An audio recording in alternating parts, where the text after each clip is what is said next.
j'espère que tu vas bien. Si tu es tombé sur cette vidéo, ce n'est pas par hasard, c'est que toi aussi, tu recherches des recettes ultra faciles, mais surtout pour débutants.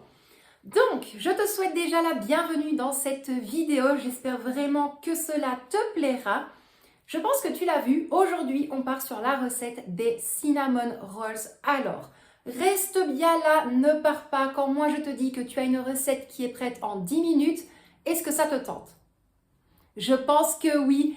Alors, au niveau de la recette, elle prend vraiment que 10 minutes de préparation. Le seul moment qui va être un petit peu le plus long, c'est les 2 pouces et alors la cuisson. Mais honnêtement, tu vas le voir, on n'a pas besoin de robot, pas besoin de salir forcément ses mains. Bref, vraiment tout pour les débutants. Donc, que tu sois vraiment novice au niveau cuisine, que ce soit pour du sucré ou du salé, entre autres, que maintenant, voilà, tu es peut-être étudiant, en coloc ou peu importe, eh bien alors, je te dis à tout de suite pour la recette qui arrive, mais crois-moi que tu vas vraiment faire des heureux. Donc j'espère vraiment que le contenu te plaira et comme je te l'ai dit, c'est vraiment à la portée de tous. D'autres vidéos arriveront petit à petit, donc n'hésite pas à me motiver encore et encore dans les commentaires, me dire ce que tu penses de la vidéo. Et puis c'est parti, on a mis le tablier, on a tout préparé au niveau de la cuisine. Et puis moi, je te reprends directement pour la recette. Alors, pour cette recette, tu vas avoir besoin de 300 g de farine, un œuf entier, 50 g de sucre, 115 ml de lait tiède, un demi-sachet de levure de boulanger et 35 g de beurre fondu. Dans un premier temps, tu vas te munir d'un bol ou d'un saladier, ce que tu as de disponible chez toi. Tu vas y verser le lait tiède, la levure, le beurre fondu, le sucre et l'œuf entier.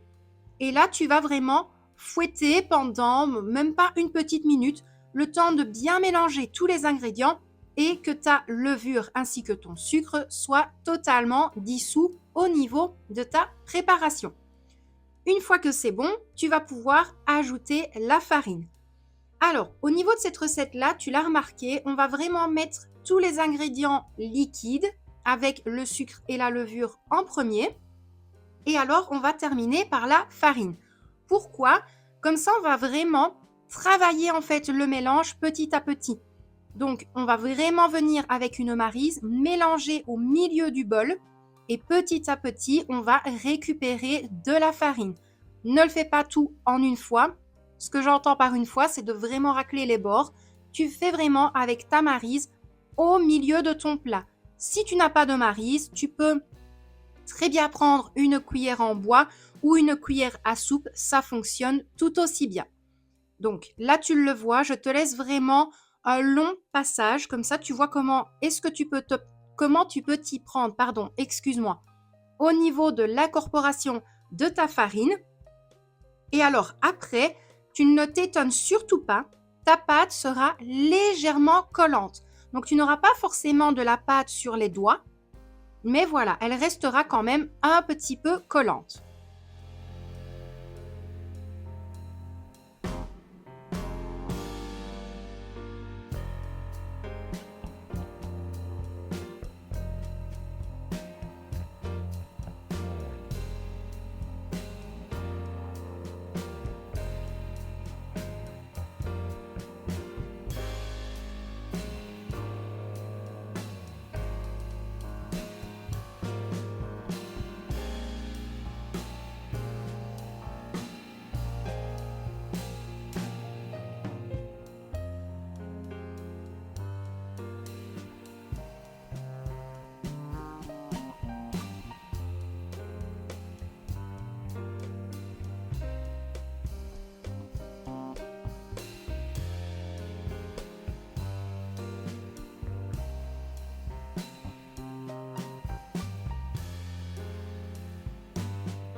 Comme je te l'ai dit en début de vidéo, il n'y a absolument pas besoin de se salir les mains. Donc là, j'ai formé une boule, plus ou moins, avec ma spatule. Par la suite, pour éviter que ta pâte ne colle au niveau de ton film alimentaire, moi, je vais placer un petit peu de spray de cuisson. Si tu n'en as pas chez toi, tu peux mettre vraiment un tout petit peu d'huile neutre. Tu vas vraiment badigeonner avec un pinceau ou même avec ton doigt. Je te l'ai dit, tu fais vraiment comme toi tu préfères et avec ce que tu as chez toi. Et comme je te l'ai dit également, quand tu vas mettre ton film alimentaire au contact de la pâte, donc là on ne va pas couvrir le bol, il faut absolument que ton film soit au contact de la pâte, et bien après la pousse, ton film alimentaire ne va pas du tout coller au niveau de ta pâte. Et ça franchement c'est juste génial, c'est vraiment quelque chose que je te recommande 1000 fois. Franchement ça fonctionne du tonnerre. Je vais également recouvrir mon bol avec un torchon sec et alors ça va partir en pousse pendant 1 heure à température ambiante. Après 1 heure, ta pâte a bien doublé de volume. Tu peux le voir également, c'est que ton film alimentaire n'a pas collé au niveau de la pâte. On va venir dégazer légèrement. Tu vas effleurer ton plan de travail avec de la farine. Et là, tu vas pouvoir former un rectangle avec ta pâte et ensuite travailler vraiment avec un rouleau à pâtisserie.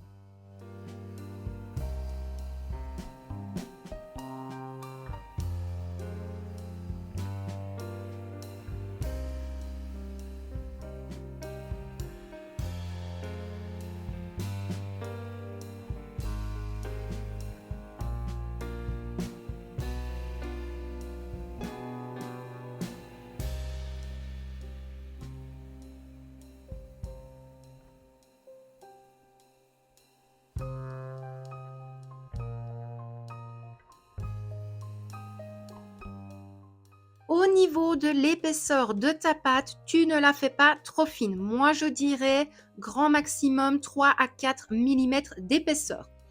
Au niveau du bol, j'avais mélangé 50 g de beurre mou avec 3 cuillères à soupe de cassonade, 2 cuillères à soupe de sucre brun et 2 bonnes grosses cuillères à soupe de cannelle parce que sans la cannelle, ça ne s'appellerait pas un cinnamon rolls. Mais après, tu fais vraiment selon tes goûts. Tu vas vraiment bien étaler sur toute la surface de ta pâte. Quand je dis vraiment toute la surface, tu le vois, c'est vraiment jusque les bords. Ensuite, tu vas bien prendre le temps de commencer à rouler ta pâte sur elle-même. Moi, j'ai eu un petit peu de mal, je t'avoue, parce que j'avais oublié de décoller légèrement ma pâte juste avant du plan de travail.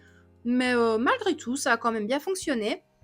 Une fois que tu as ton boudin, tu coupes une extrémité et alors au niveau de ton couteau, tu fais vraiment, donc tu vois, tu ne glisses pas ton couteau, tu y vas d'un coup sec. Comme ça va vraiment éviter d'aplatir ta pâte. Tu vas faire ça avec tout le reste de ta pâte et tu vas le mettre au niveau d'un moule à gâteau rond. Si possible, quand je dis moule à gâteau, c'est vraiment avec les bords sur les côtés. Tu vas recouvrir avec le film alimentaire de tout à l'heure et ça va repartir en pousse pendant 1 bonne heure.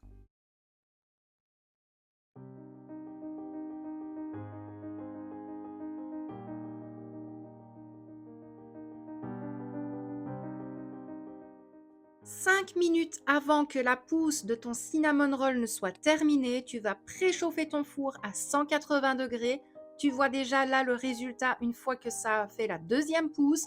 Ça va partir, comme je te l'ai dit, en cuisson à 180 degrés pendant 20 minutes. Au niveau de la cuisson, tu checkes parce que moi, c'est un four à chaleur tournante. Donc, tu mets vraiment 20 minutes et après, tu fais 5 minutes et puis 5 minutes supplémentaires. Là, je te montre quand même le résultat final au niveau du moule à gâteau. Par la suite, je l'ai transféré sur une assiette et bien évidemment, je pense quand même à toi. Je te montre vraiment un tout petit bout lorsque je vais retirer un cinnamon rolls. Alors, je t'avoue que là, c'était quand même super chaud parce que ça venait vraiment de sortir du four. Mais c'était juste super bon. C'est vraiment hyper délicieux. Le sucre, en plus, avec le beurre, coule vraiment dans le fond. Donc, ça fait vraiment un petit côté caramélisé dans le fond. Et je te recommande vivement cette recette. Moi, en tout cas, j'espère vraiment que la recette t'a plu. N'hésite pas à tout me dire en commentaire. Je te fais plein de bisous et puis je te dis à demain dans une prochaine vidéo.